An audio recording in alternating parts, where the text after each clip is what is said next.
Breaking news out of Boston. The Boston Red Sox are going to acquire Garrett Crochet in a package that includes 4 minor leaguers going back to Chicago in return. What a great return this is for the Chicago White Sox. They get 4 top-tier prospects. They decide to go for a little bit more quantity over the quality of a possibility of getting a Marcelo Mayer, who is the number 2 prospect for Boston. Instead, they opt to bring in Kyle Till and Braden Montgomery, the 4 and 5 in the Boston prospect pool, and a couple other prospects as well. But overall, a good deal for both sides. Let's break it down.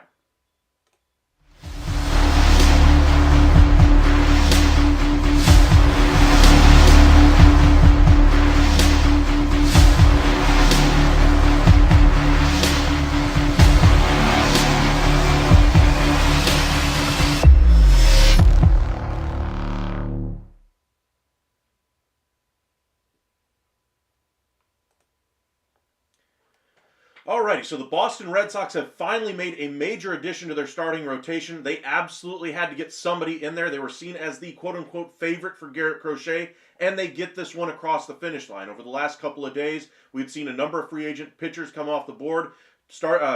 Teams have started to go towards the trade market to answer their questions in the rotation, and Garrett Crochet is where we get the first domino to really fall.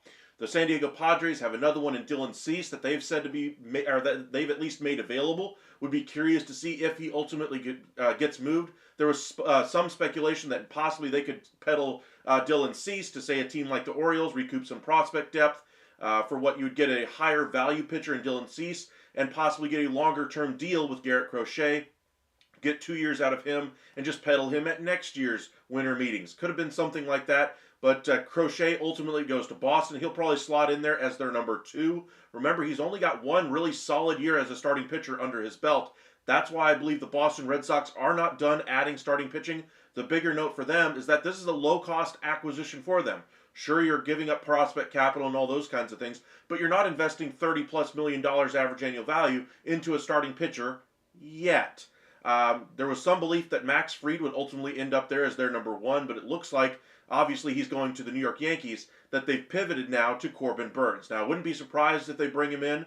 There is some steam right now around Sean Manaea's camp that he's going to get well over the $375 that Eovaldi got, possibly breaking $100 million, maybe over 4 years with the New York Mets. But the starting pitcher market is finally starting to get moving. We saw the Rule 5 draft just finish off the big league portion of it. A couple of pieces were moved in that in the Rule 5 draft. We should see some more trades throughout the rest of the day. J.G., welcome in. So Tucker will be traded now. Talks about Paredes and Saya. That was the one that took my breath away when I saw that one come across. The reason being The Cubs did all of that work to bring in a long-term answer at third base, cost control, great power hitter, position of need. They check all those boxes with Paredes. And not 6 months later, we're talking about trading him away for a 1-year option on Kyle Tucker, who says he's going to free agency one way or the other. That's just taking my breath away for the way they're using their assets. Now, sure, Tucker is the better player. I get it. You want to get him in your clubhouse. Maybe you can get him to sign an extension. I get all those arguments. I'm not buying a single one of them. I mean, we're looking at a guy in Kyle Tucker who has 1 year left, who's going to be hitting free agency, who wants to go to the highest bidder and really recoup his value in free agency, which is why I think the Astros should absolutely look to trade him. But because that everybody knows he wants to go to free agency, that's going to diminish some of the return. So to give up Isaac Paredes in return for Kyle Tucker, I get it. Tucker's the more valuable player, but the longer term deal on Paredes, the value he has to me would be greater for the Chicago Cubs. I wouldn't touch Isaac Paredes on that roster. Now, other pieces, Seiyu Suzuki, Bellinger, other prospects in the minor league system, absolutely. I'd be more than willing to include those types of pieces to bring in Kyle Tucker. But I ain't touching Isaac Paredes. Jacob Webb got signed a reliever. Let me get this pulled up here.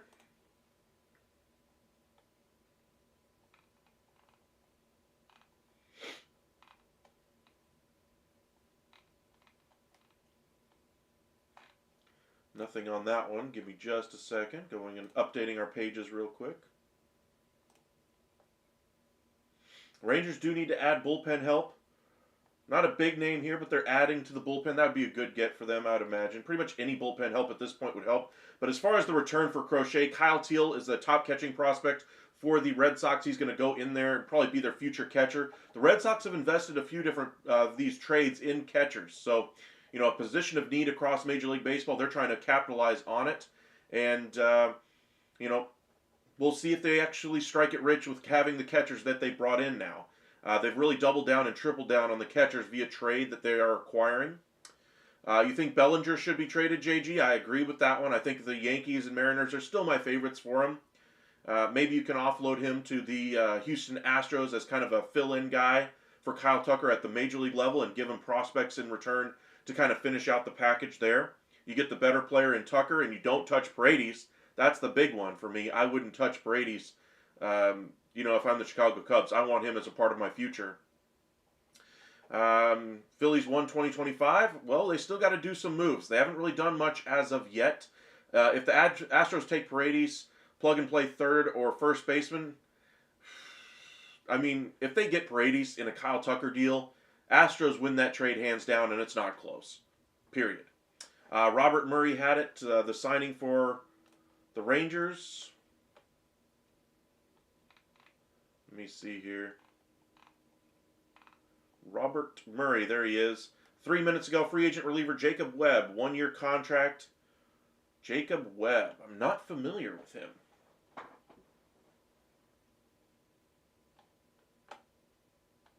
Interesting. See if some of the other reporters pick up on that. Another piece that they got in that deal was infielder Chase Meadroth from the Rangers, or from the Red Sox anyway. He's a very high plate discipline guy, so he's going to hit well. The Chicago White Sox said all along during this Garrett Crochet sweepstakes that they wanted position players back in return. They're getting 3 of them here. Really like the overall package that they're getting here for Crochet. To me, you know, just to get the pieces that they got is about as good as I think they could have hoped for. I still probably would have gone for the, you know, higher end prospect in a guy like Marcelo Mayer rather than the quantity here in Teal, Montgomery, Meadroth, and Gonzalez. But maybe they really see something in those pieces there. Maybe they don't see something in Mayer. That's something to consider as well. What's the news on Bregman? Nothing's really changed over the last 24 hours. The only thing that's really changed is the landscape for, you know, the market for him right now. You're looking at the Astros that are quote-unquote trying to clear money in an effort to try to re-sign Alex Bregman. I believe that they would love to have Alex Bregman back, but I think they understand that unless they're willing to change their format and how they build out this roster, if they go against everything they've ever done as an organization, there's no way they're going to be able to bring him back, even if they free up some money. They don't go past 5 years generally. They don't go big as far as free agent dollars as well. They'll give maybe a 2 or 3 year deal, but they're not giving a 7, 8 year deal, for anybody on that roster. So Framber Valdez as a starting pitcher has a chance to stick around as a 5-year contract possibility. Tucker is probably going to command $300 to $400 million over at least 9 years, probably 10, and I think that's going to price them out of the Kyle Tucker market. Alex Bregman right now is probably in that 8 for 240 range, 8 for 220, somewhere in there. Maybe even higher based on the contract for Soto. But he's the next best piece on the free agent market. Okay, so the Yankees have made Luis Gil available in trade talks for Kyle Tucker. Good get there if they were able to get him, but for me, I still would hold on to Luis Gil. I would rather hold on to him and go after Tucker in free agency next year. I'd go after Bregman in free agency this year and go a little bit cheaper in the outfield positions.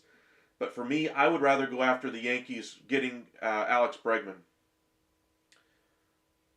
That's who I would be targeting. I wouldn't be trying to trade, one of my young starting pitchers to bring him in. Let's go ahead and pull up the screen for you guys. Update the Twitter feed here. Rangers signed Jacob Webb.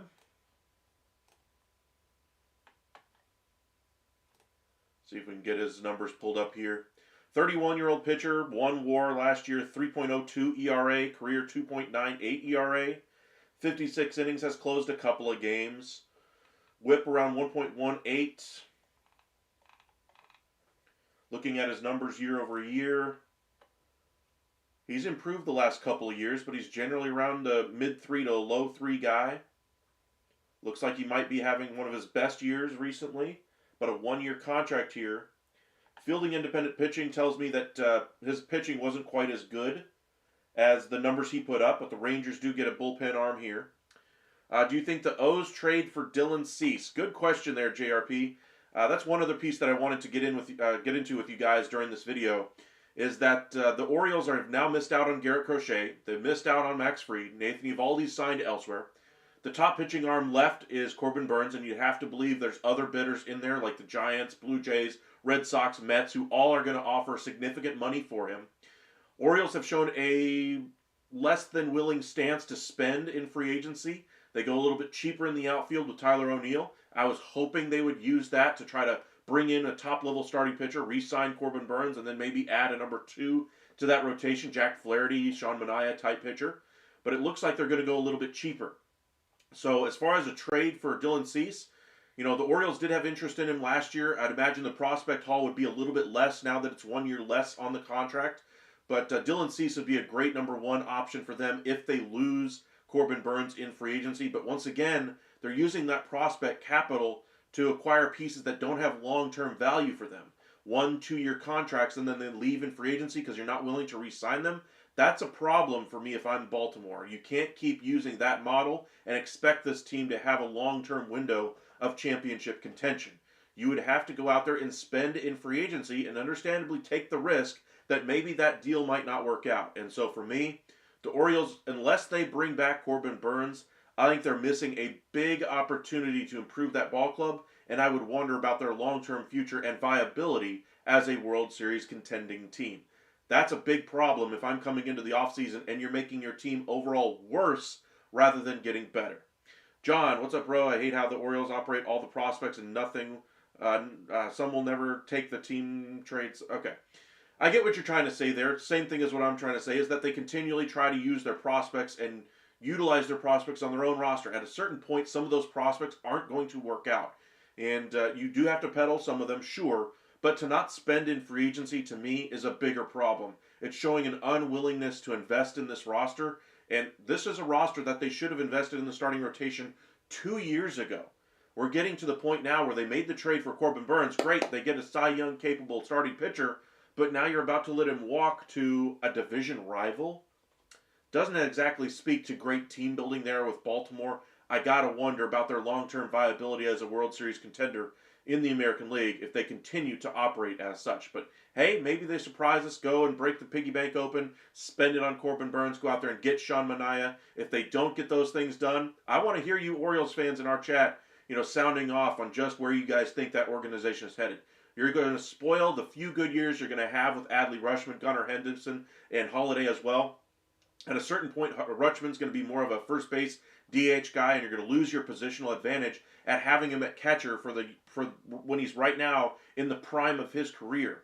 You're going to have an older, aging first base DH guy in Adley Rutschman whose bat doesn't play as well at first base or DH as it does behind the plate. This is the chance for them to push their advantage. Realize the Yankees in their own division lost their second best player in Juan Soto, lost all those prospects in a deal to bring him in the first place. You're looking at the Boston Red Sox, who've shown an unwillingness to spend money, are finally starting to open up the piggy bank a little bit, make the trade for Garrett Crochet today. The Toronto Blue Jays are going all out right now in an effort to win this year, but they certainly have struggled over the last couple of years. There's no reason to believe that's going to change with the addition of Jimenez or whoever they ultimately bring in. They still have to climb the mountain, and who knows, at the trade deadline, they may trade half their roster at this point anyway. And then the Tampa Bay Rays are going to always be the Tampa Bay Rays. But for me, this is an opportunity here for the Orioles to really capitalize on that division, and they're failing to do so. Not just this offseason, not just at the trade deadline, not just last winter meetings, the trade deadline before that, but also the winter meetings before that. It's been a 2-year-long problem now. This is the third winter meetings now where they have not addressed starting pitching. They have to do something there. Caleb, welcome back. Cease is going to go to the Giants now or Blue Jays. If Cease gets moved, I think he is going to go to one of those teams that is in the market for a front-of-the-rotation starter. That would make some sense. The Padres do like to flip the pieces that they bring in. We've seen that time and time again with A.J. Preller. If things don't work out just perfectly, then he tries to recoup some value. Or if he thinks he's going to lose an appreciating asset, he'll try to get something out of it before he loses him for nothing. I like that aspect of him as a GM, but I wonder if he would be better off trying to negotiate long-term deals, getting those things done rather than just trading them away. John, I really don't like Elias. They need to spend. I like Elias as far as a prospect eye, as far as having an idea of what he wants to do from scouting and development. He's great at those things. The one thing he has zero experience with and has not had any experience with at any stop along the way is negotiating long-term free agent contracts and being willing to spend the money on that level of player. That's where I have the issue with Elias. Now, if you're saying he's going to be my director of scouting, he's going to handle the pitching and development side at the minor league level, I think he's absolutely perfect for that role. But as a GM, I wonder if he's able to handle both the minor league aspects, the pitching, development, prospect pool, draft, all that kind of thing, but also be able to handle the on-field issues at the major league level, building out a team, taking the risk, spending the money. Those are the issues he still has yet to prove to me that he can handle successfully. Caleb, also my Braves finally made some moves. Let's see here. Let me pull up the Twitter feed. Talking a little bit here about Crochet, more Rule 5 stuff. More Rule 5 stuff there. I'm drawing a blank on the Braves' moves. I don't know why I'm drawing a blank, but I'm drawing a blank. Who did the Braves get? I have not seen that one.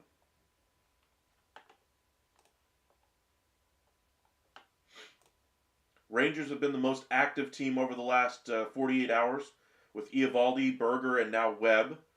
Red Sox are up there as well, bringing in Garrett Crochet. Guardians are up there making a couple of different trades.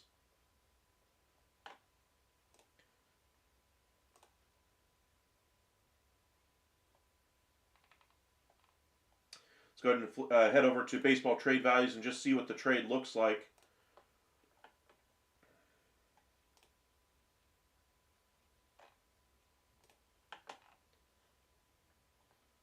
There we go. They do have the trade already posted here. 53 was the value for the Crochet on one side. The better piece, obviously, for the Red Sox going out was Kyle Teal, Montgomery, Meadroth, and Wickelman.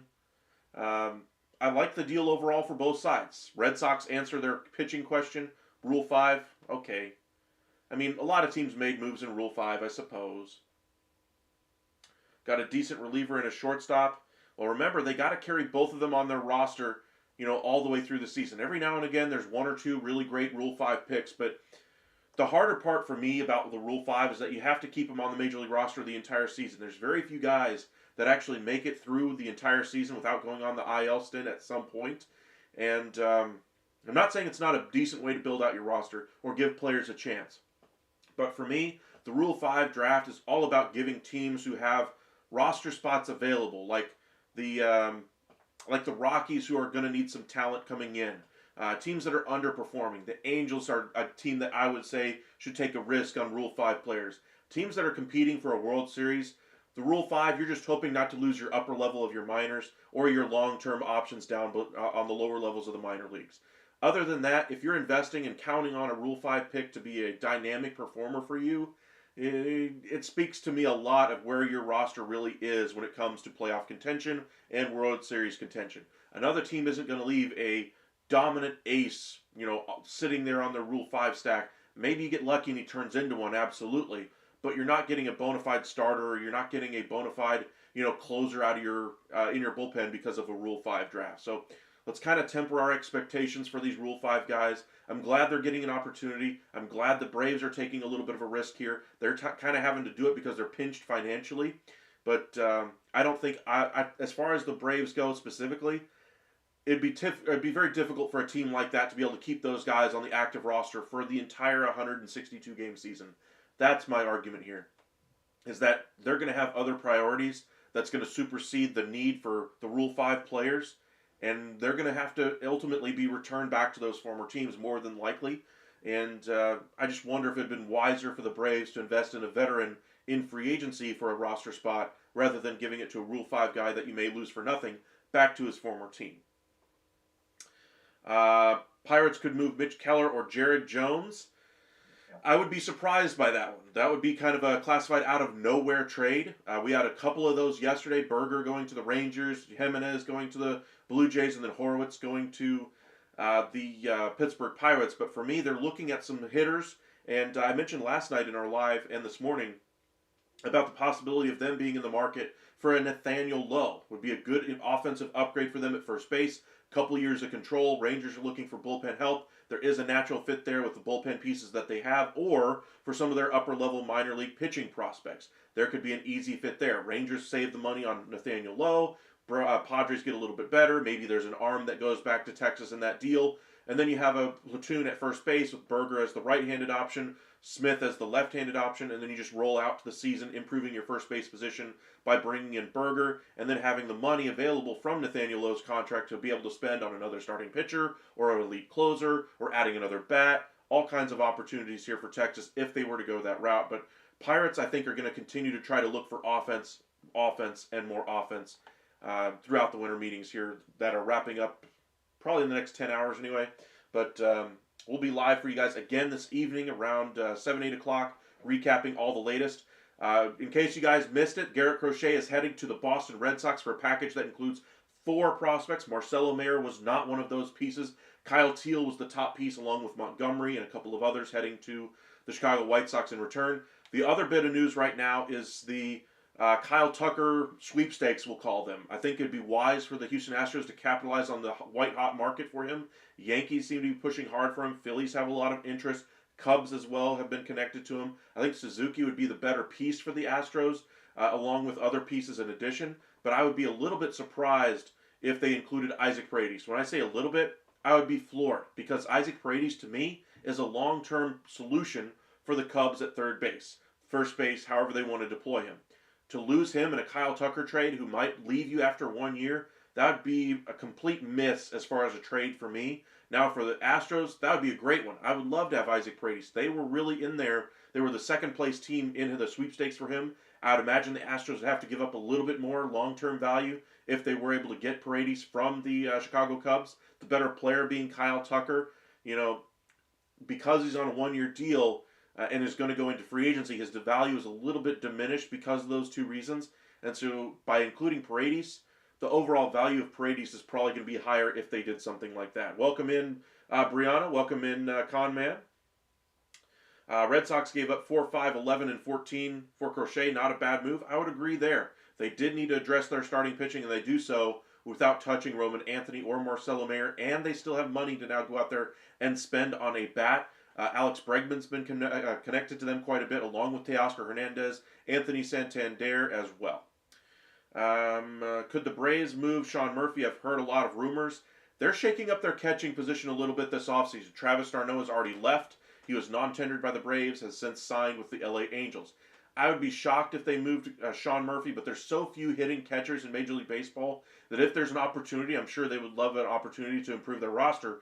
But I think right now they'll stick with Murphy as their catcher for the time being. Brian Hawk said the Yankees Bregman is real. Absolutely. Christian Walker, I think, is a very real possibility. Teoscar is a real possibility. Santander is a real possibility. And Bregman. I think Bregman solves their long-term question at third base. I think that's their biggest improvement they could make offensively outside of possibly adding Kyle Tucker. But like I said, I would wait until the offseason to do that, just spend the money rather than lose the prospects to bring him in. But for me, Bregman, if you bring him in, you go a little bit cheaper at first base, save a little bit of powder. That way you can go after Kyle Tucker next year. You've already built out your rotation. After you address third base with Bregman, make a trade, say for Nathaniel Lowe or Yandy Diaz or one of the other first basemen that are out there. Then you address the bullpen. You go into next offseason with Kyle Tucker as your number one target. So that would be my plan for the Yankees as far as their approach to Bregman and Kyle Tucker. What's the news on Tucker is that he is very much available. A little bit surprising that the market basically just started picking up on that a couple of days ago when Dana Brown basically said as much, that they're looking at every possible player on the roster as being available. Not necessarily that they're looking to trade them, but that they're looking for opportunities to improve, and they realize that they're running short on time here with the roster that they've built up through this championship run. It might be time for them to turn the page. So Heyman just said the Cubs don't want to eat any belly money. Well, I'm sure they don't want to eat it, but I'm sure they're going to end up having to do so or take a diminished return back or include other prospects if they flip Bellinger in a Tucker-style trade. You heard Bellinger could move to the Yankees and play first base. He has played first base before. I think center field is another opportunity there. So say the Yankees decide to do a couple of different things. Christian Walker at first base. Bregman goes to the Red Sox, for instance. They go with Jazz Chisholm at third. They bring in a second baseman. They put Bellinger out there in center. That could be a defensive alignment for them next year. Those are all irons in the fire right now when it comes to the Yankees, Red Sox, Houston Astros, and the Chicago Cubs. Appreciate you guys joining us right now. If you're new here, make sure you guys hit that like and subscribe. We've gained like 10 subscribers in the last 12 hours. So if you guys wouldn't mind, hit that like and subscribe. It really does help us out. We appreciate you guys, interact with our community. It's a lot of fun having these chats with you guys.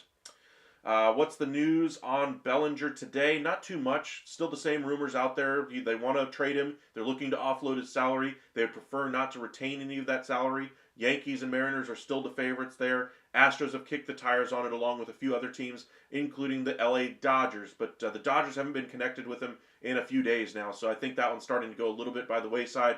They're prioritizing a right-handed hitting outfielder right now and some bullpen help, and of course a fifth starter. Welcome back on, man. Does Vlad Jr. ultimately become a Met via trade or free agency? I don't think so. I think Pete Alonso re-signs with the New York Mets. That solves their issues at first base. Maybe they sign him as a third baseman next offseason or trade for him at the deadline. But right now, I don't think that one's going to happen. As far as Guerrero, I think that's another long-term option for the Yankees at first base next offseason. Say things don't work out for the Blue Jays, which is more than 50% likely, I would say, for the Blue Jays in 2025. Say it doesn't work out. They've missed on a couple of their top targets already. Say they spend the money on Bregman, and yet they're still under 500 by the trade deadline. They may turn around and flip Vlad Guerrero Jr. and Bichette at the deadline for whatever they can get and just recoup some value. Or if they believe they can get a long-term deal done, maybe they hold on to him and take the risk of losing him for nothing in free agency. But, I think free agency is where you really need to target a guy like Vlad Guerrero Jr. because right now, I just don't see the value in trading him if you're the Blue Jays because they're trying to save their jobs there. As a long-term solution, though, for Toronto, I think they'd be better off to do so. Same thing with Bo Bichette, but he needs to rebuild his value a little bit after a down 2024. Alrighty, so this is kind of what I was talking about with the Baltimore Orioles. This is the biggest bone I have to pick right now in Major League Baseball, is that Baltimore Orioles starting rotation. This one is retweeted here by Buster Olney anyway. Eflin would be their number one as it stands right now. Rodriguez 2, Kramer 3, Rogers 4, Povich 5. They have some other options. Are any of those guys, any of them, considered an ace? That's a clear no. Are any of them complete 100% bona fide number twos in anybody's playoff rotation? No is the clear answer. They need not one, but two impact starting pitchers on that Baltimore Orioles staff. They have to get the deal done for Corbin Burnes. If they don't bring back Corbin Burnes, they go the trade route. I get it. That's what they've done before. We've seen how this movie ends already, though, with the guy ultimately leaving when he hits free agency. So, to me, even if they lose Burnes and bring in Dylan Cease, I'm going to have big question marks about that front office and their willingness to be able to re-sign their own pitchers and ultimately their willingness to be able to extend money to free agents. I mean, you're going to have to invest in free agency at some point. I get it. You know, you don't want to spend a whole lot of money, bad money on the backside of a contract. I get all of that. But look at your rotation.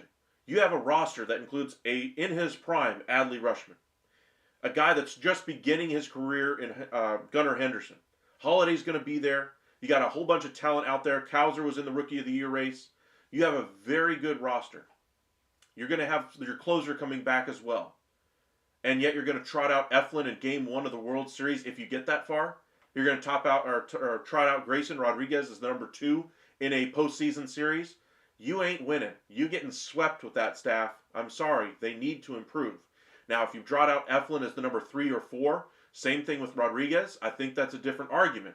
But right now, they have to do something with that rotation. If they don't, let me know, Orioles fans. I want to hear it because, to me, that would be a scathing indictment on Elias in his ability to be able to maintain a roster at the major league level. He's great being able to build out a farm system, great scouting, great at pitching, or great at development, but he needs to be able to handle that major league team a little bit better, and he needs to be able to understand free agency and go about it a little bit better.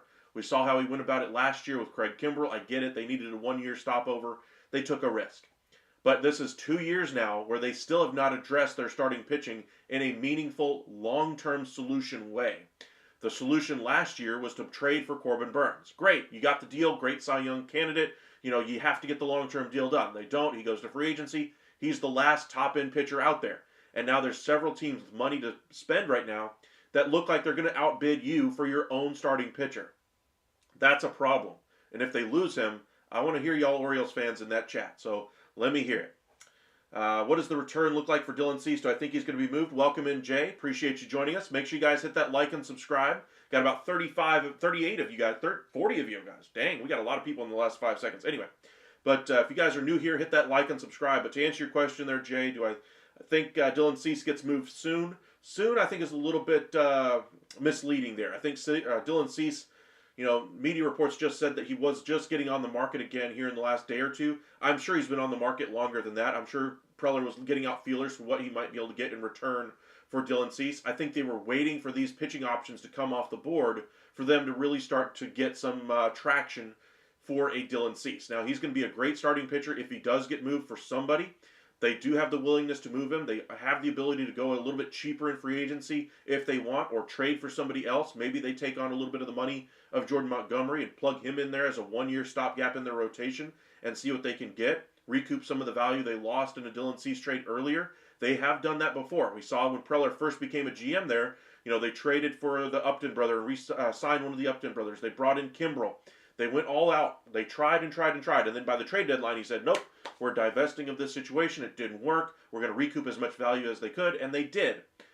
Fast forward to the Juan Soto trade. They spend all of this capital to go out there and bring in Juan Soto. They get him. It doesn't work. They turn around and flip him for 5 pieces, one of whom is going to be in their rotation for years to come. Great trade. They recoup some value here. They make the trade for Dylan Cease, spend a whole bunch of capital to get it done. Now they're looking to divest themselves of that situation because they don't see a long-term solution in a contractual sense with Dylan Cease. So wouldn't be surprised if he is moved. Seems a little bit ambitious to say he's going to be moved today, so I'll say it probably waits another week or two. Pete behind Alonso will strike out 250 times and end innings on double play groundouts. I mean, he does do that already. I'm not going to say that that isn't a problem that they need to overcome at some point, but you would rather have Pete Alonso and Juan Soto on the same roster than not. So we're talking about the difference between a league average first baseman playing first rather than Pete Alonso, I would rather have Pete Alonso. I get the risks of the strikeouts and the double plays. Paul, welcome back. Hopefully your Giants can be a little bit more active today. I think I already got Willie Adames, but I'd like to see them go out there and make a move for a starting pitcher. Maybe they get Corbin Burnes. Doval's in the discussions as well. They should have gotten aggressive last year and traded for Blake Snell. O's would have had a real shot. I agree. I think they should have been in there for Blake Snell, but at $43 million or whatever he ultimately signed for, close to that, I don't think there's any way that they would have been able to get him for the number that the Dodgers got him for. I don't think they would have been at that number. I think they would have been scared off by that sheer average annual value of that deal for Blake Snell, which is why I think that they're going for a guy like Corbin Burnes. He's going to command less as far as average annual value, and they still aren't willing to do it, at least right now. So we shall see. John, what's the news on Bellinger? They're looking to trade him. Pretty much several teams have checked in, but they don't want to retain salary. Could take a little bit of time on Bellinger. I was hoping we'd get a Bellinger trade today, but it doesn't look like that's going to happen. Shane, welcome in, welcome in, welcome in. First time I think I've seen you in the chat. Appreciate you for joining us for the first time. Be sure if you guys are new here to hit that like and subscribe. Got about 40 of you guys with us right now. Appreciate you guys taking some time out of your Wednesday afternoon to join us, talk a little bit baseball and MLB's winter meetings. Help me manifest Tucker to the Cubs. I think that one makes a lot of sense. For me, the Cubs need to improve that offense. I would not touch Isaac Paredes, though. If they offload Bellinger or Seiyu Suzuki in that type of a deal, could work, and then they could make the money work with Houston beyond that. So I think that's a more likely opportunity out there. JG, Ari Alexander just said the Yankees are preparing to make a big offer for Tucker. I don't doubt it. I'm sure they're trying to do all kinds of interesting things to take the sting out of losing Juan Soto. To me, this would be a massive, massive, massive misstep. Reason being is because they would possibly lose him for nothing in free agency, just like they lost Juan Soto. How many times are we going to have to worry about the Yankees and their ability to sign free agents because of the situations that they put themselves in? We just talked about how the Padres do a really great job of getting into a situation and then getting out of it, being able to retain some value. We just talked about the Orioles spending their prospect capital and then not being able to re-sign their pieces and might short-circuit their World Series championship window. The same thing could now be said for the New York Yankees. Now, the Yankees are not the Orioles. They are not the Padres. They have more money. They should be the team that makes the most money offer, at least for Kyle Tucker. But say the San Francisco Giants this year win the bidding for Corbin Burnes. They're still sitting on a whole bunch of money next year. And oh, by the way, they're going to need an outfielder next year. Who do you think is going to be in the market for Kyle Tucker besides the Yankees? That's the San Francisco Giants. Now, you outbid the Yankees for Aaron Judge, but Judge decided to stay back with the Yankees anyway. I get that. But Kyle Tucker is not a career-long Yankee. He was on the rival Houston Astros. All that animosity between those two teams. If they were to trade him there, I'm not saying that his animosity from his Houston days is going to restrict him from trying to re-sign with the New York Yankees, but I am saying that it's a big risk to lose the prospects and not be able to get anything back in return and lose them in free agency for nothing, when all you have to do this offseason, sign guys off of free agency that fill holes on your roster right now that have a similar impact as what Kyle Tucker would bring you without losing your prospects. And, oh, by the way, now you can go after him next offseason and not lose any of those guys. So that's the best way to go. If I'm in the New York Yankees front office, I would be arguing hard against a trade for Kyle Tucker, and I would be pushing to invest in free agency rather than trade. All of these top-of-the-market teams that have money to spend, that would be my way of improving my roster. I get it. I have to take the risk that these mid-market teams, small-market teams can't take. They can't take a bad contract and be able to survive it. For instance, the Los Angeles Dodgers, they have Chris Taylor on their roster, sucking up, $16 million a year? That's a lot of money for some of these small-market teams to be able to suffer that level of a miss on a contract. Yet the Dodgers going out there and spending on Snell, Glasnow, Yamamoto, Ohtani, Conforto even. That was a big overpay, and yet they were able to do so. Because they're in a big market, they have the money to do so. The Yankees need to start acting like they have that big wallet and use it in free agency. They should have been at the top of the market for Juan Soto. I think they did a really good job trying to keep him. I think the Mets just had deeper pockets, and so there's just a zero-sum game for the Yankees at that point. But you still have money. Bregman is still sitting out there. You should still be able to get a very good offer, even the best offer on the table for Bregman. I think he should be my number one target right now if I'm the New York Yankees. So that's as far as the New York Yankees go, they need to invest in free agency and not look to go around and trade for a Kyle Tucker. I just don't see the logic in it. Say he's able to re-sign. You still lost the prospects, and yet you've still spent the money on Kyle Tucker. You're basically doubling your investment in a player when you don't have to do that. You can go out there and spend in free agency and Bregman this year and still get Tucker next year without losing anything along the way. Vinny, welcome in. Are the Mets making more moves? They will. They have been connected today to Sean Manaea. They're looking at a bigger deal than Nathan Eovaldi. 3 for $75 is what Eovaldi got. The rumors around the winter meetings today is that Manaea is probably going to get over $100 million, probably in a 4 or 5 year deal. $25-ish million. It seems to be what the range is right now for Manaea. I think that's a great deal. I think the Mets are probably looking more at Manaea than they are at Burns. But Burns is still going to do very well in free agency. Matt Carpenter is at the winter meetings. That would be a good player for a lot of guys out there, a lot of teams out there that need a good bench bat. But maybe he's retired at this point. I can't remember if he's retired, but he has a good stick. I think he's probably just trying to recoup some value for him. Remember, he trained in Texas when he was basically out of the league a couple of years ago. Broke into the minor leagues with the Texas Rangers, had a great spring training, and then ultimately went on to the New York Yankees and San Diego Padres and resurrected his career a little bit. Maybe he's looking for another little bit of magic there by returning to the winter meetings. Let's go ahead and update our page here and see if anything else is happening at the moment. Alrighty. Let's see, Matt Carpenter, there we go. Deal for Garrett Crochet is now official, according to Jeff Passan. Ari Alexander, Cubs and Yankees pursuing Astros outfielder Kyle Tucker. Astros have had discussions with Cubs about Suzuki, Paredes, and prospect Cam Smith. Ugh. I am not including Paredes if I'm the Cubs. I'm sorry, I just don't see the logic in it. And if they're including Luis Gil, if you're the Yankees, that's another miss for me. Also, Charlie Morton isn't coming back to the Braves. There hasn't been any talks with him. I wouldn't say that he's not out of the realm of possibility for them to return back to Charlie Morton. I think he's a good fallback option for them. I don't think they necessarily have to extend themselves to try to get him in their building right now. I think they're trying to improve that back into the rotation and their corner outfield spots before they circle back to Morton if he's still available. I don't think there's anybody knocking down the door of Charlie Morton right now. I think he kind of fits in that older veteran. Maybe he's got one last good year in his tank kind of a guy. Guys like Verlander, Scherzer, Morton kind of fit into that category. That's where I see Charlie Morton's market at, and that's going to take a little bit of time. We're probably looking right around Christmas, maybe a little bit after, when and if he signs a deal. Shane, I will deal Paredes for Tucker any day of the week.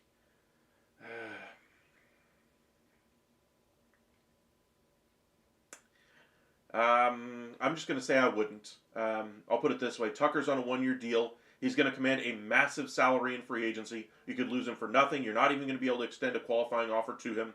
Paredes, you have a couple years of control. He's a linchpin for you at third base or first, wherever you want to use him. Sure, the results weren't exactly eye-popping when he first came onto the Cubs. That offense needs work, and so I get it. You're trying to improve it by getting a better player in Kyle Tucker. But the value of what you're losing is greater than what you're gaining for 1 year of Kyle Tucker. And I kind of agree with you on that one, JG. Cubs do sound a little bit desperate for this move. Same thing here for the New York Yankees. A little bit of desperation is coming off of both of those teams. You can tell why it's the Yankees. They just lost Juan Soto. They're trying to pivot and do things really big. But I mean, we're talking about a team that in the Chicago Cubs that doesn't necessarily spend at the levels of the Dodgers or the Mets or the Yankees or the Red Sox in previous years or the Rangers even in recent years as well. But they still have money to spend, and I think there's other opportunities, ways in which they can improve. Going after Tucker, even though he is a star, I worry that you'd only have him for 1 year, and then you're left holding the bag. So, I mean, I agree with you there, Shane. The Cubs are a little bit more of a mediocre squad. They do not have a star. I would agree with you there. If you were telling me you're getting a star player with 3 years left on his contract, I would say be as desperate as you want. Get him in the building. Paredes might even be on the table for me at that point. I would rather still trade farmhands, prospects, rather than trade Paredes, but I would understand the move a little bit better. But for 1 year of Kyle Tucker, you're willing to bet the farm on an offense that's already lacking, and you're trading pieces off of that already lacking offense to just improve a little bit over Paredes. I don't see it. You're losing two major league pieces off of that roster. Sure, you could go out in free agency and spend and add a little bit more. I get it. But Kyle Tucker, to me, as good as he is not going to be worth whatever team trades for him this offseason. I think he's going to get moved. I think the Astros are wise to move him. I think they're going to get great value, which is why I think they're automatically going to win any trade they make that includes Kyle Tucker. Period. That's just the way the market looks right now. Two teams are reeking of desperation here in the Yankees and Cubs, and the Astros are they're just absolutely going to obliterate that trade. They're going to get the pieces they want. Say the Yankees include Luis Gil and a couple of other pieces, automatic win for the Houston Astros. Even if the Yankees re-sign Kyle Tucker, that's a thing they should be waiting for next offseason. Say the Cubs get Kyle Tucker. They include Isaac Paredes. They're already losing from a long-term standpoint. I get it. You're going to have a little bit better offense with Kyle Tucker in that lineup. But you still have to build out the other 8 spots in that lineup. You still need some more starting pitching. That's my bugaboo with that team. And both of these teams look a little bit too desperate to me that the Astros are clearly going to do well in a Kyle Tucker trade. So mark it down. I'm going to go ahead and book it that Kyle Tucker gets moved. With as desperate as these two teams are, it could even come to fruition today. This market is really developing very, very quickly. There's not a whole lot of other teams that are going to submit offers at the level I believe the Cubs and Yankees are going to offer. I think the Red Sox have some interest there as well. Blue Jays are said to have interest in there. But I think it's going to be the Yankees or Cubs ultimately because of how, I'll put it this way, how desperate they look at least by their offers they're already considering or floating out there. So we'll see where he goes. But to me, it looks like Tucker is going to be on his way out there in Houston. We'll see if this allows them to bring in Christian Walker, the first baseman, what they do with Ryan Presley as their setup guy, closer. But for me, Ryan Presley is a great relief pitcher that they kind of pushed aside to be able to spend the money right now on Josh Hader. I think that was a bit of a miss. Josh Hader took up $20 million of their salary that they could have easily turned into, Kyle Tucker, or they could have used it on Bregman, or any one of the other pieces that they've lost over the years. But instead, they saved up this money. They operate with a 5-year max contract length, it sounds like, and they're usually a little bit under market value. They don't like to go at the top of the free agent market for any free agent contract. So Christian Walker fits the mold of the players they usually like to bring in. That works. They're going to try to save a little bit of money with Presley, which, again, I still would have kept Presley as my closer, not spent the money on Hader, and I would have tried to keep Bregman and tried to keep Tucker here. But it looks like, they're not going to get both of those deals done. I think they realize that, which is why it looks like they're going to move on from Kyle Tucker. Mark, seems to be more action this year than last year. Good stuff. Couldn't agree more. We're finally having an active winter meetings. Every year we say it's going to be active. Oh, it's going to be so good. We're going to have so many moves. We're going to have so many trades. This year's not a great free agent class, which means the trades are going to be great. The free agent class is so great, they're going to sign at the winter meetings, and then they sign in January. We've gotten really the opposite of both of those things this year. We get both trades and big-time signings already. Most of the top-flight free agents are already off the board. Corbin Burns is this top pitcher that's left right now. I expect him to probably sign in the next week. Giants seem to be a really good contender there. Mets have some argument in there. Red Sox are still in the market. Blue Jays as well. WeViews, welcome back. Looks like the Giants are current frontrunners for Burns. I would agree with that one, mainly because they've been talking with his camp pretty much exclusively since the beginning of free agency. They didn't have to wait on the Juan Soto arguments. They were trying to improve their roster. They did so with bringing in Willy Adames. Now they've turned their attention to Corbin Burns. I'm sure they'd love to get him in. If they don't, I'm sure they'll pivot to Sean Manaea. But they're going to continue to improve that roster. I really like what Buster Posey has done, and we'll see what their next steps look like. And like I just said, Kyle Tucker's a free agent in a year. They brought in Willy Adames right now. Say they bring in Burns, they're going to have money to go out there and go after Kyle Tucker. I think that would be a great offseason plan for this year and next for the San Francisco Giants. And what a turnaround that would mark from the Farhan Zaidi era and to the Buster Posey era as far as the GM there. JG, would the Yankees include Gil and Dominguez? No, they're not going to include Dominguez in a trade for Tucker. I think Gil has already been mentioned as a possibility in a trade for Tucker, and I'm sure they'd include other pieces. But I think Dominguez is a little bit untouchable in those discussions. I think Tucker probably would play right field for them, with Judge still playing in center. Probably put Tucker in there as the number 2 guy in front of Aaron Judge. filling that Juan Soto role. And then they're still going to have to address third base and first base, whether they go with Bregman or Walker or trade for a Lowe or a Yandy Diaz or surprise us all and sign Pete Alonso. All of those are legitimate options right now for the Yankees as they look to rebound from losing the top free agent on the board this winter in Juan Soto. Alrighty, let's go ahead and update our page here, see if anything else has happened. There's your mock draft for those of you who were interested in the draft lottery yesterday.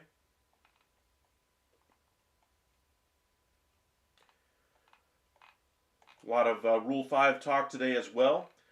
We'll kind of circle back to where we started our video with the Garrett Crochet deal, going to the Boston Red Sox. They make their first big move of the offseason, bringing in a number 1 or 2 starting pitcher, depending on how you view him. For me, I view him as a number 2 in that rotation. I still think they need to go out and bring in a number 1, like a Corbin Burns. Dylan Cease might make some sense. They were in there for, obviously, for Crochet. They get that deal done. Are they willing to include more prospects? They still have Abreu they're holding on to. They're trying to create room for Roman Anthony to be on that Major League roster at some point and get everyday at-bats at the Major League level. But Abreu was once a farmhand of the Padres. Maybe he goes back there. Could be a trade that we see. If you want to check out our video we did a couple of days ago, we discussed that exact type of possibility where we could see, or not the Padres anyway, we discussed it with the Houston Astros.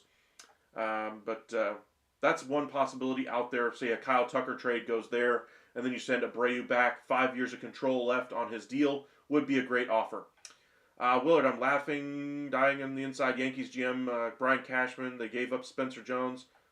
They got to give up Spencer Jones to go along with Heel and Hampton because the Astros need to replace Tucker, who better Spencer Jones. Jones, to me, is a little bit depressed value anyway among other GMs. They don't see him the same way the Yankees do. They still see the value in a Spencer Jones, but Heel would be the real get in that type of a deal. Jones would be another one, but I still think it'd be foolhardy for the Yankees to go after Tucker at any point. I think they should wait until free agency and spend their money in free agency on Bregman, Walker, whatever direction they want to go, rather than the trade route. Unless you're getting a controllable piece, I don't see the reason for a rental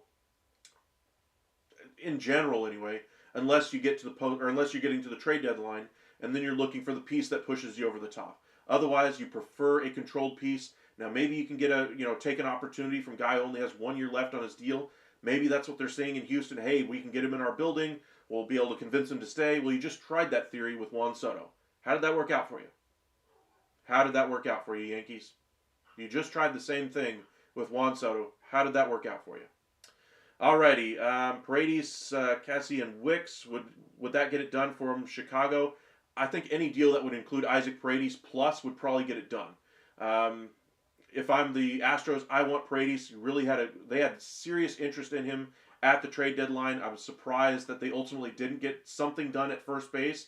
I thought Paredes would have been a great fit. Yandy Diaz, Christian Walker, any number of first basemen that were on the market. And, they have real interest in him. So a couple of extra prospect tossed along in it. If that's the piece they would rather have than Luis Heel, then I think they probably get the deal done. The Red Sox still have Giolito. They do. JG, Cubs got Workman in the Rule 5, looking more likely. Paredes might get moved. It does look like it. At least they're willing to discuss it. I still would not, but I don't run the Chicago Cubs. Jed Hoyer's there and company. They are looking to improve that roster and get a star on it. I get Shane's argument, who was discussing this earlier in our chat, is that they do need a star on that team. They don't have the Chris Bryants or the, Kyle Schwarbers or anybody like that on that roster anymore. Bellinger, I guess, is their quote-unquote superstar, but they're looking to move on from him. Nico Horner was going to be a nice piece for them, but injuries have kind of derailed that one a little bit. Bush has been a nice addition for them, but, I would say Tucker's a better player than Paredes, but I think Paredes has better long-term value. So I wouldn't do it, but I get the reasons why the Chicago Cubs are looking at Kyle Tucker and saying, hey, this improves our offense overall. We need to do something like this. So, we'll see what they do. I'm curious to see where he goes. I think he's got no shortage of interest around the league, but I think some of those more desperate teams, like the Cubs, like the Yankees, Red Sox to a certain extent, might be more willing to expend more prospect capital than, say, somebody else. Welcome back, Brianna. You are happy? Well, we'll see if the Phillies actually do something here. I would like to see them do something before the end of the winter meetings. I thought they would try to get a deal done with Alec Boehm or Nick Castellanos just to give them some wiggle room here to negotiate with some free agents. Maybe that would kickstart the negotiations with Alex Bregman. But I'm curious to see where they decide to go with Alec Bohm. Do they trade him? Do they hold on to him? Do they just keep the roster they have and just shake up the bullpen? I think this roster needs a little bit more of a gut check, if you will, than anything else. Just shaking things up at third base would be the way I would go. I would trade Alec Bohm, possibly bring back, Luis Castillo helps out your rotation. Maybe you trade Ranger Suarez in that deal. Maybe get back some, decent bullpen arms. Mariners have some really good bullpen arms, both at the major league level and in the minors that you could possibly get in return as well. And then, of course, you signed Alex Bregman, playoff performer, pedigree, high ceiling, change up the locker room a little bit. I think he'd be a great addition to that Phillies organization, but they're going to have stiff competition out there. If you're a Phillies fan, let us know in the chat who you think they should go after. Caleb, Padres are listening on their star players. I believe they are. They always are. It's A.J. Preller. I think he's probably the second most active GM in Major League Baseball, second only to trader Jerry DiPoto, who's shockingly been quiet so far this winter meetings. I don't think he'll end the winter meetings being quiet entirely, so I still think they're going to try to do something. Bellinger makes sense. Suzuki makes sense. Other free agent targets on the market. They need some type of a bat to complement Luis Rodriguez. We'll see what they choose to do. But the Padres have always been known for flipping pieces, in the offseason or at the deadline. If something's not working out or if they can't return long-term value, they'll try to flip the piece. We saw that a few years ago when Preller took over the job, brought in the Upton brothers, Craig Kimbrell. They turned around and flip him at the deadline a few months later. He's able to recover from that one. Then they go out there and they spend the money for once, or they spend the prospect capital for Juan Soto. They hold on to him for a couple of years. They realize it isn't working and he's not going to re-sign. He wants the biggest offer, so they trade him to the Yankees. They get 5 pieces in return. The Yankees lose him for nothing in free agency. He goes to the crosstown rival Mets. Meanwhile, the Padres are sitting pretty with 5 pieces that they just got for one year of Juan Soto. Then you look at the current offseason, or this past year anyway, with Dylan Cease. They go out there and make the trade for Luis Arise. They make the trade for Dylan Cease. Both of those names are on the open market right now. Teams that need offense should be looking at Luis Arise. I think he'd be a good get for a team like the Pittsburgh Pirates. I think he'd be a little bit out of their price range now, though. As far as prospect capital, I think they really like the acquisition of Horowitz. I think they do very similar things, and I think teams that are looking for an offensive punch would be wise to call the San Diego Padres about Arise. Now, outside of that, Dylan Cease is the big trade target now that Garrett Crochet is off the market. The market has developed rather rapidly around Dylan Cease. Orioles, I think, would be a great option if they lose Corbin Burns, but to me, that's more of the same from what we've seen from the Orioles. I have big problems with the Orioles if they lose a guy like Corbin Burns in free agency. To me, I would be pulling out all the stops. Burns to the Giants is heating up. Eesh. We just were getting to our Orioles discussion. Love it for the Giants. Absolutely love it for the Giants. I mean, what an offseason. What a turnaround the Giants have had in the last year. You go from having 5 years of underperforming teams outside of one season with Farhan Zaidi. Inability to get the top free agent target that you have. Having to be the consolation prize. That, hey, we still have money, sign here for a year plus an option, and if you get hurt, we'll pay you for an extra year because, hey, we're the Giants and we can't sign anybody we want. They fire Farhan Zaidi. They promote Buster Posey to be their GM. The first offseason he's in there, before we even get to the winter meetings, 7 years, $182 million. He did something that Farhan Zaidi was never able to do in his tenure, was to get the target that he wanted. He immediately upgraded that offense, and that's a great addition there. Now they're looking at the starting rotation. Corbin Burns has been their number one target from the pitching side all offseason. They were in there from the jump. All these other teams had to wait on Juan Soto. They were in there. They were pushing for Corbin Burns, and I think they could very well get it. Now, for the Orioles, the big problem for them, they can't lose him for nothing. I mean, this is a team that just spent a ton of prospect capital over the last couple of years on a bunch of different trades. And ultimately, what do they have to show for it? Let me pull up that rotation again. Let me scroll down here so you guys can see that rotation one more time. There it is. Orioles rotation as it currently sits. Number 1, Eflin. 2, Rodriguez. 3, Kramer. 4, Rogers. 5, Povich. Who are you starting in Game 1 against Garrett Cole if you get into a Yankee series? Who are you starting in Game 1 against Tyler Glasnow if you get to the World Series and somehow have to face the Dodgers? Who are you facing in Game 1 against Jacob deGrom of the Texas Rangers? Arguably the best pitcher in baseball when healthy. Big caveat there, when healthy. Who are you trotting out in Game 2 against Nathan Eovaldi? How confident are you in that rotation? Big question marks for the Orioles. And if they don't bring back Corbin Burns, they now don't have don't have the ability to trade market and go after Garrett Crochet. You're going to have to go for a guy like Sean Manaea as your possible number one, Dylan Cease. But again, that's trading more capital. This is not looking pretty if I'm an Orioles fan, and it could get real ugly really quick there in Baltimore. This is a team that was built up through the prospect system, really good as far as development, drafting, etc. Elias has done that everywhere he's been, but he has never shown the ability or willingness to spend in free agency. This ownership group is doing more of the same, unwilling to spend at the top levels of free agency. And if they're not willing to spend on the guys that they already traded for, you invested in Corbin Burns, the expectation was you try to sign him to a long-term deal. I'm sure they're trying, but if they miss, there's not a whole lot of other options out there that they can turn to. Nick Pivetta, maybe. Jack Flaherty, maybe. Are any of those guys, Corbin Burns or Max Fried at this point? No. There's not even a Nathan Eovaldi on the market that you can turn to. So it's going to be a rough offseason for the Orioles fan base if they don't bring in a top-flight starting pitcher. That's number one for me right now, is with Crochet now off the market, Red Sox making an addition, and by the way, they're still in there for some more starting pitching. That would hurt to lose even more if you're the Orioles.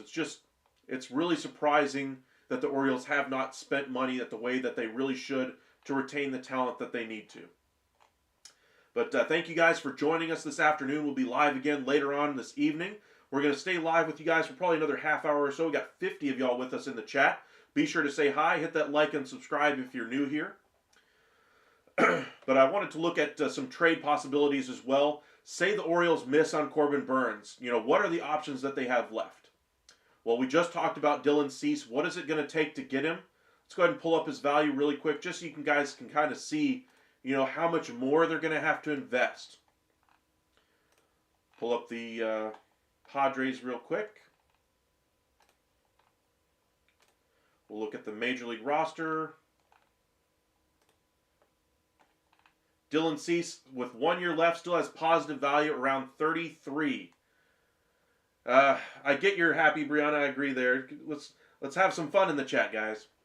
But my goodness, for 1 year, you're going to have to give up quite a bit for Dylan Cease. Look at what you're going to have to give up for Corbin Burns financially. Is it worth 7 years at, say, $32, $33, $34 million annually? Or would you rather give up another 33 in trade value here and then possibly lose him again next year?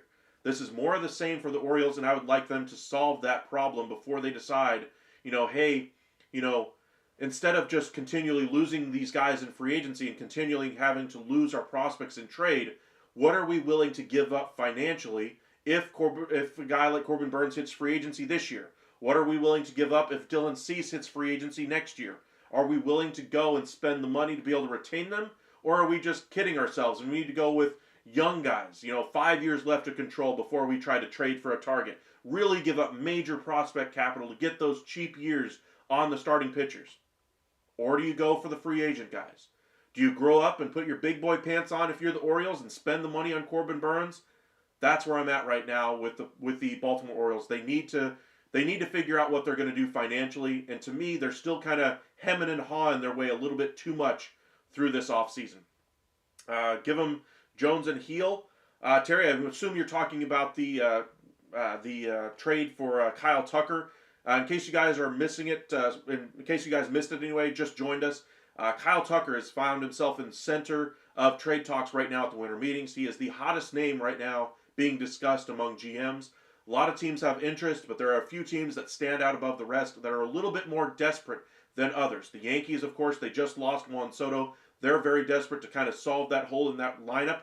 I would rather go the free agent route and spend the money to bring in Bregman, bring in Walker, whatever you have to do there, and then sign Tucker in free agency next year. But for me, they're looking for a star to kind of replace Juan Soto there. Same could be said for the Chicago Cubs, who don't have a star. I like the argument Shane made earlier is that they're looking for a star. I get that part of it, but I wonder if it reads a little bit too desperate and they're not going to be able to retain these guys. I mean, the Yankees just lost Juan Soto for essentially nothing after having him for only 1 year. The Cubs could be in a very similar boat because they don't have the financial wherewithal that even the New York Yankees do, and they just lost their number one free agent in Juan Soto. So These teams need to decide whether they're staying or going when it comes to these finances.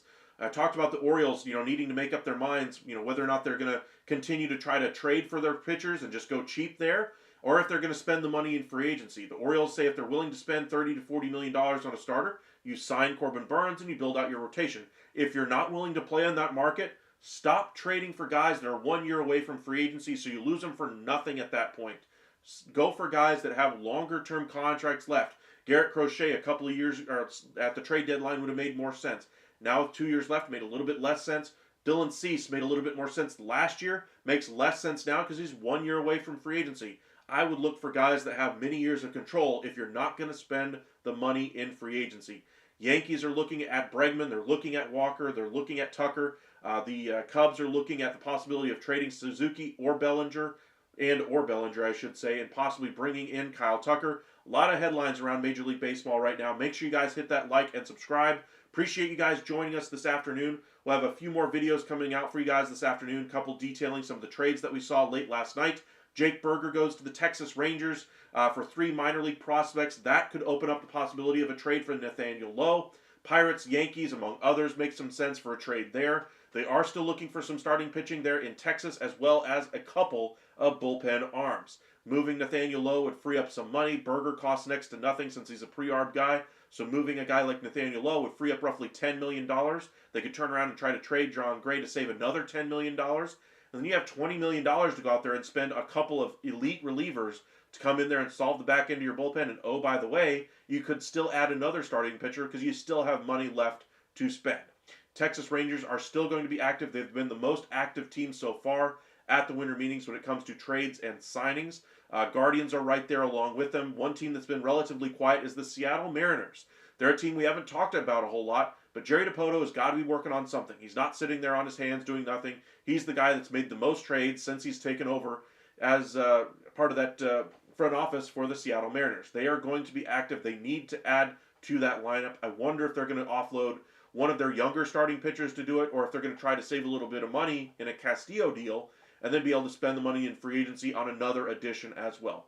All things to contemplate as we gear up for the end of the winter meetings. We should see a flurry of activity tonight. So during our live, expect to get a lot of content from us.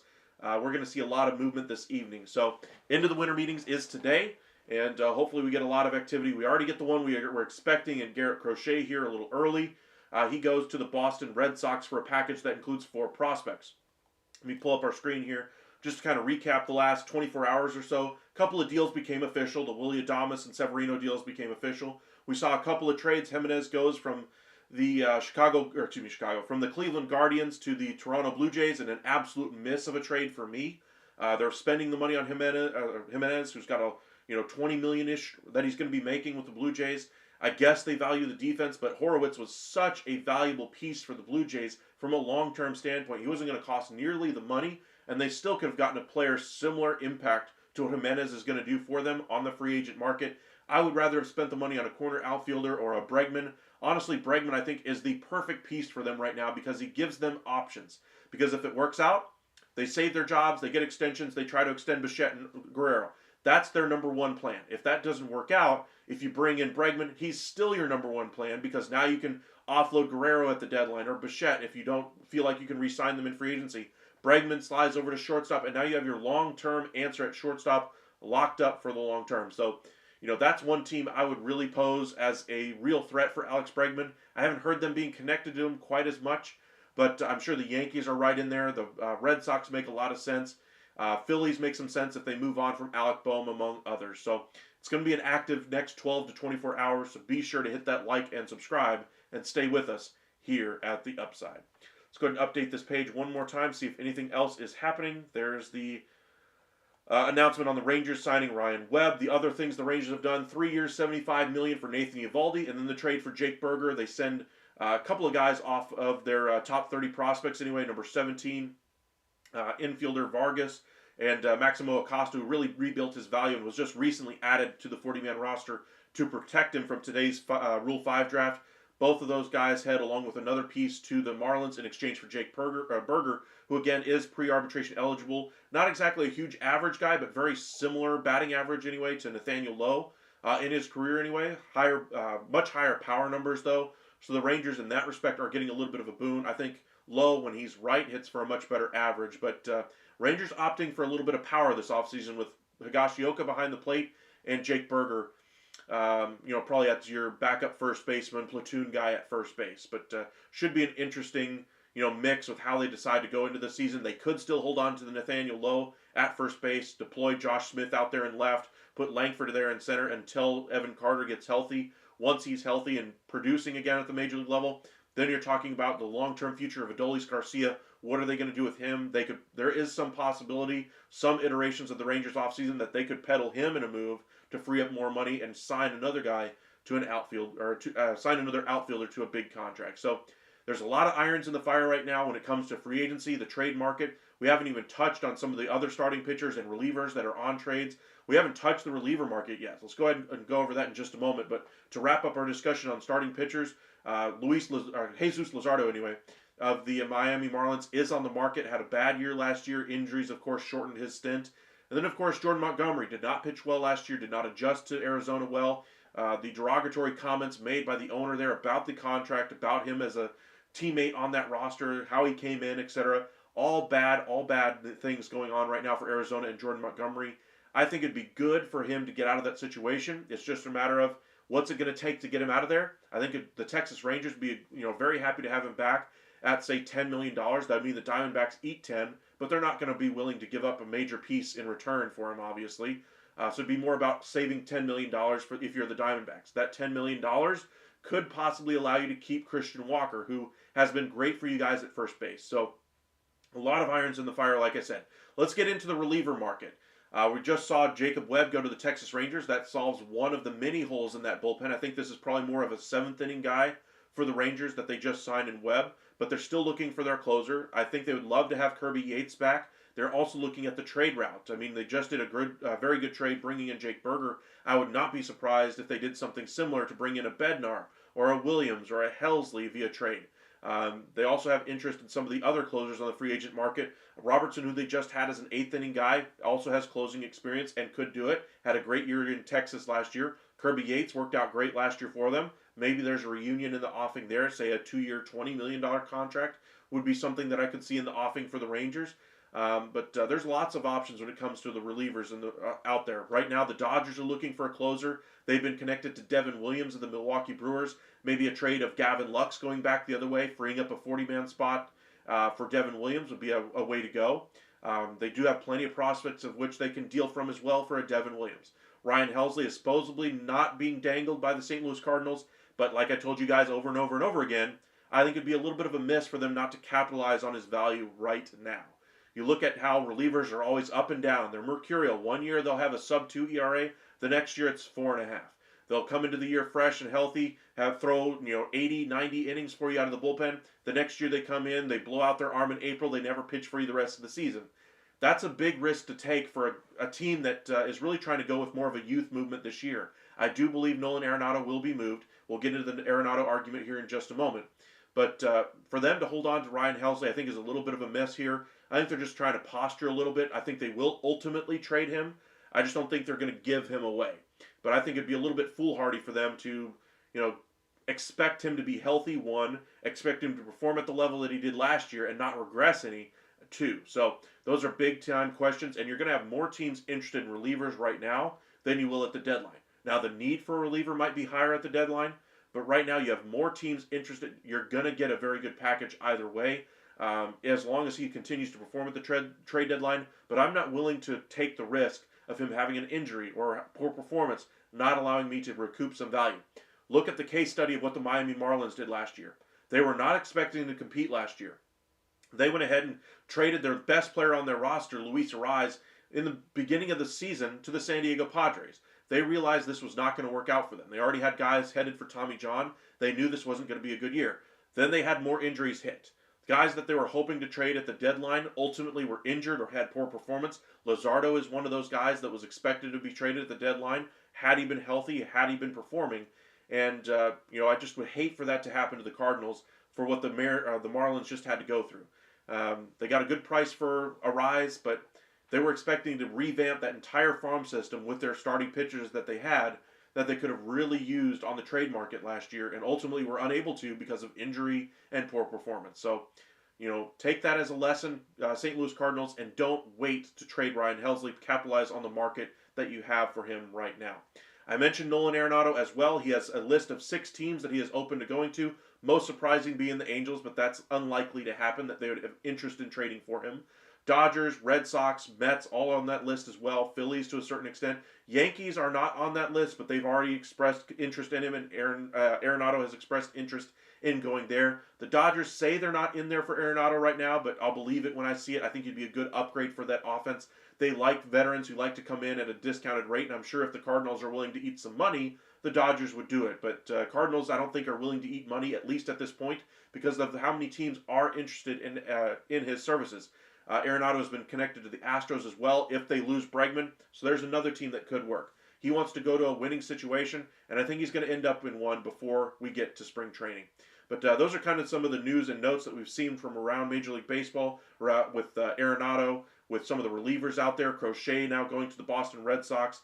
Let's go ahead and update our page one more time just to see if anything else is happening at this moment. White Sox have made announced the Crochet deal.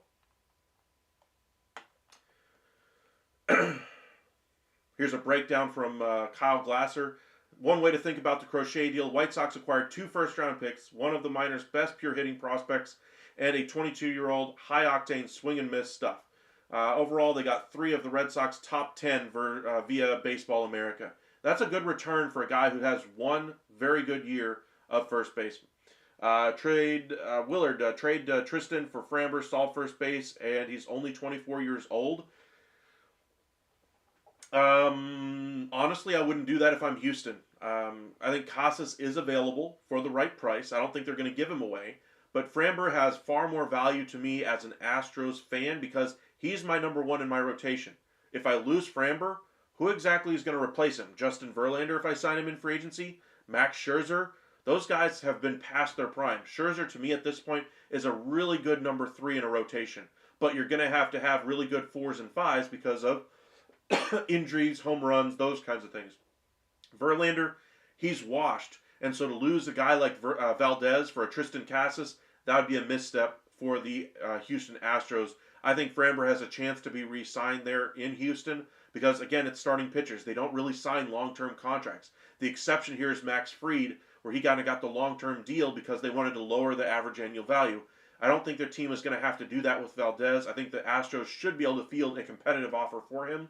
And, they need to be able to still have a representative roster, come 2025, 2026. And right now they're losing a lot of pieces out of that lineup, a lot of pieces out of that rotation. They're going to have to spend the money elsewhere. All right, let's slow down there, Jay. I get that she's posting Philly stuff in the chat, but let's be nice to our fellow fans of baseball here. But just to kind of recap the moves that we've seen already, we see the Boston Red Sox bring in Garrett Crochet, 4 players going back to the White Sox in that one. We see the Rangers bringing in Nathan Eovaldi on a 3-year contract, trading for Jake Berger, adding to their bullpen now, and they're still looking for more starting pitching and bullpen help as well. We see teams like the Baltimore Orioles still unable to sign a top-flight starter to replace Corbin Burns. Hopefully they're able to get him back, because if they don't, there's nobody left on the market to replace him. Maybe go after Dylan Cease, but again, that's investing more prospect capital, not investing free agent dollars, and that's really where they need to start doing it. The Giants look like the favorites right now for Burns. There's still a number of teams in his market, though, so I wouldn't say it's going to happen 100% at this point, but we shall just see when the dust settles. There are some free agents that are out there that I expect to sign by the end of the week. Corner outfielders, Teoscar Hernandez, Santander, Bregman, Walker, Christian Walker anyway at first base is going to be guys that I would expect to be signed here in the next few days, possibly even by the end of the day. So market is going to move quickly. Thankfully, we had a very active winter meetings, whereas in previous years it was more of the, hey, we signed a lower-level reliever like Jacob Webb for the Texas Rangers, and that's something we have to tout as the quote-unquote news of the day. We got Juan Soto on the eve of the winter meetings, right after the Hall of Fame announcement, Michael Conforto, Blake Trinan, Max Fried, Nathan Eovaldi. We got a couple of surprise trades with Jimenez and Horowitz trades. We got the We just talked about the Eovaldi signing. We got the Jake Berger trade, and now we get the Garrett Crochet trade. We're getting talks about Kyle Tucker. You know, something that we came into the winter meetings not expecting now dominates the coverage right now on MLB Network and all other Major League Baseball shows because Kyle Tucker is a star player. He is an impact bat, but he's 1 year away from free agency. How much are teams really willing to give up to bring him in? Red Sox need catcher depth. I do think they do need a little bit more catcher depth, but I don't think they're hurting. I think they're very happy to bring in Garrett Crochet. I don't think the trade hurts them, long term either. Mets are in talks with Tucker as we speak, and I'll find the source. Okay. I still think they could add another bat, so it's not out of the realm of possibility that the Mets could do it. I just think you should use your most valuable asset, which is the money of Cohen. It's an endless resource. Why are we investing in trades, granted how good of a player Tucker is, when I can get a very similar player, similar impact to my team, for nothing as far as prospect capital? And, oh, by the way, you're still going to have to spend the money on Tucker next year anyway. I would rather go the free agent route, bring in a Alex Bregman this year, and then look in free agency next year for Kyle Tucker. I just don't see these big market teams. I don't see the logic behind trying to bring in Kyle Tucker, aside from trying to make a run at it this offseason, get him in your building, try to extend him. But he's made it very clear he wants to go to free agency. With that being said, how much are you really willing to give up? If you're giving up Paredes, if you're giving up Heel, to me that's already an overpay, and we're still adding more pieces on top of that. That's really where I see the missteps there in the trade stocks for Kyle Tucker. But good on the Astros, realizing a need in the marketplace right now for an impact bat. There's not too many out there aside from Alex Bregman, Santander, Alonso, Hernandez as well. But Tucker is better than all of those corner outfield bats. We shall see what happens there.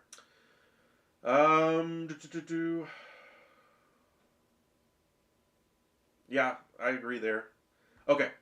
But appreciate you guys joining us, having some fun with us this afternoon. We'll be live again this evening, recapping all the latest from the MLB winter meetings. Be sure to hit that like and subscribe. I noticed we gained quite a few subscribers during our live here today. Thank you guys, every single one of you guys who hit that like and subscribe. It does help us out quite a bit. The world is changing all the way around us, but the more we try to keep us grounded to the things we enjoy, baseball, it makes things a little easier. So I've really enjoyed having this avenue to enjoy baseball with you guys. It's my favorite part of the game. The winter meetings, the trades, the signings, that's my favorite part. And then, of course, the product on the field is pretty great as well. But, what's going to happen, where things go, trades, prospects, all those kinds of things are a lot more fun to me. The speculation, that's where sports talk really began and kind of got away from. Now it's all soundbite clips. We don't get to have this kind of discourse anymore in the national media. So if you guys want to enjoy this kind of discourse, have some fun, chat with me, send us a super chat, support the channel if you'd like. I really do appreciate those of you who have sent some super chats. But thank you guys for enjoying this content, and we'll be live with you guys later on this afternoon. He's not adverse to trading high prospects when asked about Kyle. Well, that's all about improving the team. Maybe he sees the possibility in Stearns' money to where he's willing to get better right now and be better than the Dodgers this year, and spend the money on Burns, spend the money on Tucker. That's all a possibility. Appreciate you guys having some fun in the chat with us, and we'll see you guys later on this evening. Y'all have a good one.